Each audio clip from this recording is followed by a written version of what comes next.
함께 기도하겠습니다. 하나님 감사합니다. 오늘도 주님께서 주시는 은혜와 사랑을 붙들고 새 하루를 시작합니다. 특별히 오늘부터 시작되는 이 사순절 영성 훈련 성경 통독과 더불어 진행되는 이 영성 묵상 훈련을 통하여서 우리의 삶에 은혜를 주시고 또 주님의 십자가와 부활이 우리에게 새롭게 깨달아지고 믿어지는 은혜의 시간이 될 수 있도록 앞으로의 40일 또 47일 동안의 시간을 인도하여 주옵소서. 예수님의 이름으로 기도드립니다. 아멘. 우리 찬송가 182장입니다.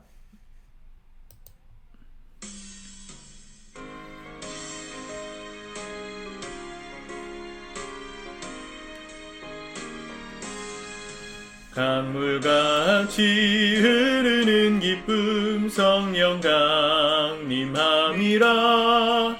정결한 맘 영원하도록 주의 거처 되겠네.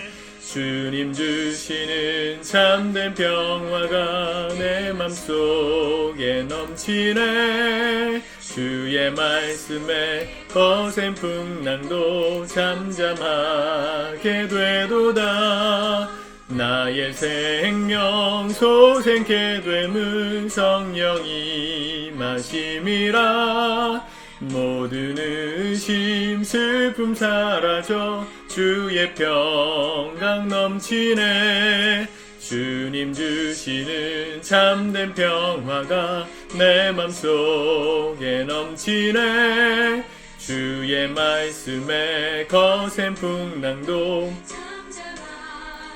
되도다. 하늘에서 담비 내리고 샛빛 찬란함같이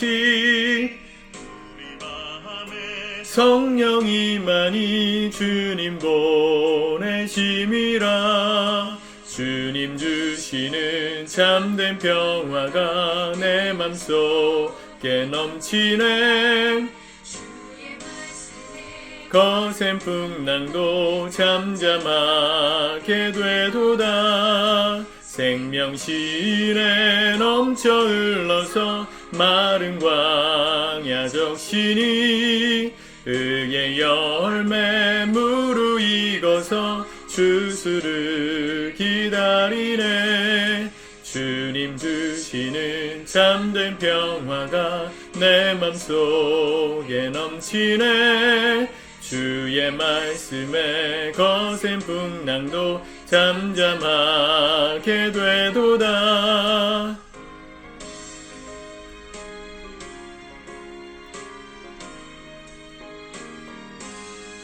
놀라우신 주의 은혜로 주의 나 얼굴 뵙겠네.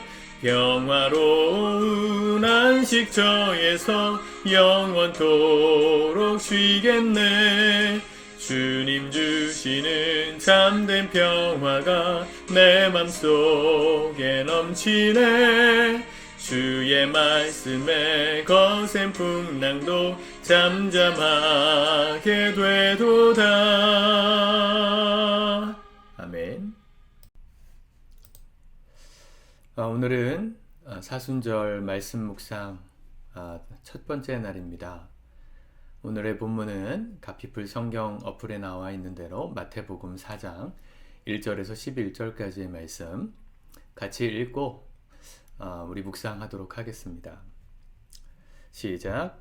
그때에 예수께서 성령에게 이끌리어 마귀에게 시험을 받으러 광야로 가사 40일을 밤낮으로 금식하신 후에 줄이신지라. 시험하는 자가 예수께 나와서 이르되 내가 만일 하나님의 아들이거든 명하여 이 돌들로 떡덩이가 되게 하라. 예수께서 대답하여 이르시되 기록되었으되 사람이 떡으로만 살 것이 아니요 하나님의 입으로부터 나오는 모든 말씀으로 살 것이라 하였느니라 하시니.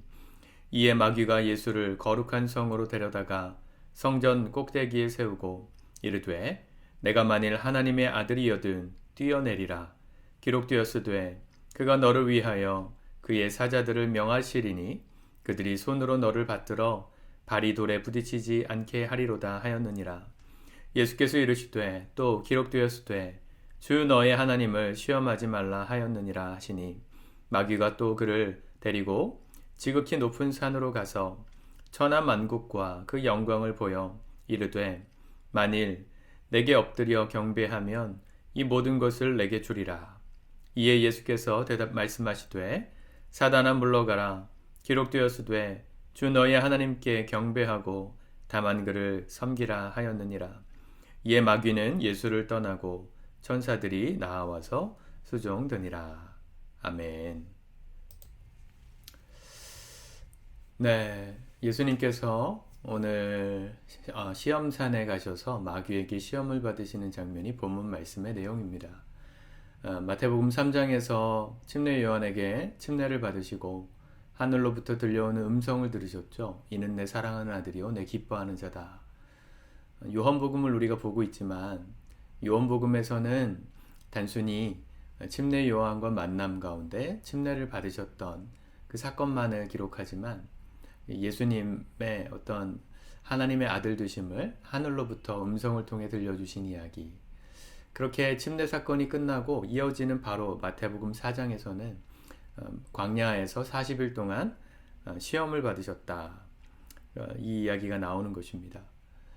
예수님께서 공생애를 공식적으로 시작하시기 직전에 있었던 일들을 기록한 것 같아요. 이스라엘에 갔을 때 이곳을 찾아가 보았습니다. 이 높은 산꼭대기 절벽에 이 광야산 수도원이라는 곳이 있습니다. 여기는 요단강을 마주하고 있는 그 여리고 지역 언덕에 있는 절벽인데요. 그 옆쪽을 보시면, 오른쪽 아래쪽을 보시면 길로 올라가는 길이 있죠. 저 길을 따라 쭉 올라가면 절벽 끝으로 만들어져 있는 저 수도원에 갈 수 있습니다. 저곳이 예수님께서 40일 동안 금식하시면서 기도하셨던 곳이다. 물론 저 자리는 아니겠지만 그런 기념 수도원을 만든 거죠. 이렇게 걸어 올라갈 수 있습니다. 길이 돼 있어서 옆에 오른쪽에 보이는 그 벽이 지금 사진에 보시는 그 성곽 같은 그런 수도원의 그 벽이에요. 그 옆을 길로 만들어놔서 길을 따라 이렇게 들어갈 수 있는데, 안에 들어가면 이렇게 바위가 하나 있어요. 여기 예수님께서 마귀에게 시험을 받으셨을 때 그때 앉아 계시던 돌이다, 뭐 이렇게 전설처럼 내려오는 이야기를 써 놓았습니다. 이 돌의 형태를 보시면 아시지만 굉장히 매끈매끈하죠. 시간이 지나서 그런 것도 있겠지만, 오늘 말씀 가운데 시험의 제목 중에 한 가지가 뭡니까? 3절에 이 돌들로 떡덩이가 되게 하라. 빵처럼 생겼어요. 이스라엘에는 떡들은, 이 돌들은 이 빵처럼 생겼습니다. 우리 번역으로 해서 떡이 됐지만 오늘 빵이 되게 하라, 이런 얘기죠. 이런 것도 다 상징인데, 예수님께서 오늘 마귀에게 시험 당하셨던 세 가지 사건의 시험, 어떻게 이기셨습니까? 삶의 우선순위가 분명했기 때문에 이겼습니다. 주일날 말씀을 나눴지만 우리의 삶에 주객이 전도되지 않고 또 손익을 따라 계산하지 않을 때, 말씀이 우리의 삶의 기준이 될 때 이런 시험 앞에서도 이길 수 있는 것입니다.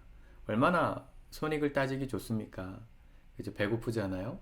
떡을 만들어 먹을 수 있다면 얼마든지 그 능력을 써야 마땅하지 않습니까? 근데 주님은 말씀으로 딱 얘기하시죠. 4절, 사람이 떡으로만 살 것이 아니요 내 입에 하나님의 입으로부터 나오는 모든 말씀으로 살 것이다. 분명히 굶주리셨을 텐데 예수님은 굶주린 상태에서도 이 의식이 흐트러지지 않으셨습니다. 본능에 충실해질 수밖에 없는 상황 속에서 말씀이 예수님의 몸을 지키셨어요. 믿음을 지켰어요. 여러분, 사순절 기간, 오늘 추천도서 읽으시면 읽으실 수 있지만 수요일 날 시작됩니다. 제2의 수요일이다. 제2의 수요일. 이 잿가루, 나뭇잎을 태워서 나온 그 잿가루를 이마에다가 바르고 금식하면서 경건하게 하루를 살아가는 날, 그게 바로 이 사순절의 시작이었습니다. 우리 믿음의 선배들은 이 제2의 수요일을 기점으로 예수님께서 종려주일, 예루살렘에 입성하시는, 십자가에 지시기 위해 예루살렘에 입성하셨던 그날까지 40일 동안의 신앙훈련을 했습니다. 예수님께서 공생애를 살아오셨던 그 흔적들에 대한 말씀을 읽고, 또 특별히 잿가루의 의미는 책을 읽어보세요. 책에 나옵니다. 추천도서 읽으시면 나오지만 우리가 먼지 같은 우리를 주님께서 어떻게 사랑하셨는가, 우리 같은 먼지처럼 잿가루보다도 못한 우리의 삶을 어떻게 회복하셨는가를 묵상하는 기간이 이 사순절이거든요. 예수님은 우리를 사랑하시는 마음으로 이 땅에 오셨고 공생애를 시작하셨습니다. 여러분, 40일 긴 것 같지만 사실은 금방 지나가는 시간입니다. 벌써 3월이지 않습니까? 이 시간이 어떻게 가는지 모르겠습니다. 벌써 2022년도도 중반에 1, 4분기가 끝나갔는데요. 여러분, 말씀이 우리의 삶의 기준이 될 때 이런 손익을 따라 계산하려는, 또 주객이 전도되어 변질되어 버리는 종교 생활이 아니라 정말 살아있는 신앙생활을 할 수 있는 것입니다. 사람이 떡으로만 살 것이 아니요. 여러분, 할 수만 있다면 사순절 기간 동안 좀 정하셔서 한 끼 정도씩은, 일주일에 한 끼 정도, 뭐 하루가 아니어도 한 끼 정도씩은 좀 금식도 해보시고, 또 주님의 말씀을 더 깊이 묵상해 보십시오.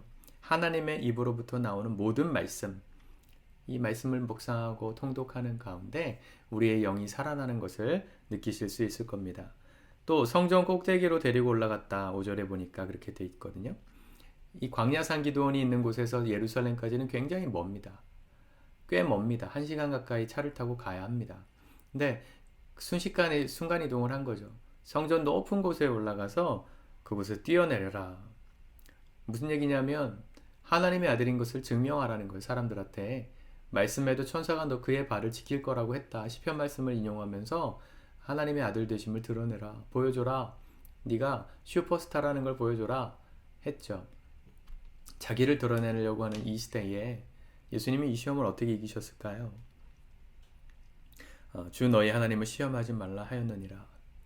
제가 주일날 우선순위에 관련된 얘기를 했는데 어떤 분들은 뭐 11조 꼭 해야 되느냐 이런 얘기를 하시죠. 11조 하면 하나님께서 복을 쌓을 곳이 없도록 채워주시나 안 하시나 시험해보라, 말라기의 말씀을 가지고 11조를 권면하시는 분들도 계시는데, 물론 약속의 말씀을 붙들고 하는 건 좋지만 하나님을 시험하지 마십시오. 우리가 예수 믿는다는 이유로 코로나 안 걸리고 이러진 않습니다. 코로나 걸리고 안 걸리고가 우리가 저주받고 축복받고의 기준이 아니잖아요. 똑같아요. 하나님이 우리에게 복을 주시는 것은 우리가 뭘 했기 때문에 주시는 것이 아니라 우리를 사랑하시기 때문에 주시는 것입니다. 우리가 주님 믿는 사람들로부터, 사람이기 때문에 받을 수 있는 축복들이 많은데 그와 같은 것들을 주시나 안 주시나 시험하는 듯한 마음으로 하지 말라는 거예요. 예수님을 얼마든지 뛰어내리시고 또 천사가 그를 수종될 수 있었지만 그 능력을 쓰지 않으셨습니다. 진짜는 그런 거예요. TV에 존 리라는 금융자산회사의 대표가 나와서 이렇게 얘기하는 걸 들으니까 진짜 부자는 금식이 안 찬다 이런 얘기 하더라고요. 정말 찐 부자들은 부자 티 안 낸다. 버스 타고 다니고 지하철 타고 다닌다. 저는 그 말이 맞다고 생각합니다. 진짜는 굳이 증명하고 싶지 않아요. 증명할 필요가 없어요. 진짜는 자기를 과시할 필요가 없어요. 가짜기 때문에, 불안하기 때문에, 내가 뭔가 부족하다 느끼기 때문에 증명하려고 하는 것이지 진짜는 증명할 필요가 없어요. 하나님 믿는 진짜 신앙은 우리 안에 시험이 필요 없습니다. 마지막, 천하만국의 모든 영광을 보여주고 내게 경배하면 모든 걸 주리라. 오늘 우리 시대의 그리스도인들 뿐만 아니라 모든 사람들이 여기에 넘어가 있죠. 천하만국의 영광을 보여주며 내게 절하면 다 줄게.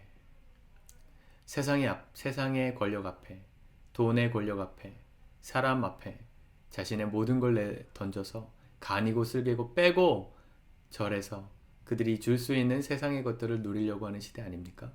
여러분, 주님께서 뭐라 말씀하셨습니까? 사탄아 물러가라. 주일날 말씀을 전했지만 우리를 믿지 못하게 하는, 주님만 믿고 따라가지 못하게 하는 배후에 마귀가 있다고 말씀을 드렸습니다. 아무리 말씀을 들으면 뭐합니까? 마귀가 우리 안에서 말씀을 뺏어가면 믿지 못하게 되는 것이라는 사실을 기억하셔요. 근데 마귀의 특징은 우리가 마귀구나, 이건 마귀의 역사구나 깨닫는 순간 탁 떠나간다는 거예요. 마귀는 힘이 없어요. 속이는 자예요. 우리를 억압할 줄 몰라요. 힘이 없어요. 십자가에서 이미 예수님께서 사단의 머리를 깨뜨리셨기 때문에 우리를 어찌할 수 없어요. 다만 속이는 거예요. 마술을 하듯이, 공포감을 불러일으키듯이. 그쵸? 공포 영화 보면 막 빰빰빰빰 이런 배경음악으로 사람들을 무섭게 하지만 정작 장면은 허무할 때가 많잖아요. 여러분 그런 거예요. 마귀는 이게 마귀구나 알아채면 떠나갑니다. 오늘 나의 마음을 유혹하고 있는 이 마귀, 내게 절하라, 다 줄게. 마귀는 줄 능력이 없어요. 딱 깨닫고 주님 앞에 주 너의 하나님께 경배하고 다만 그를 섬기리라 결단하실 수 있길 바랍니다. 사탄아 물러가라. 딱 깨닫고 주님만 섬기며 이 하루 살겠습니다. 하나님.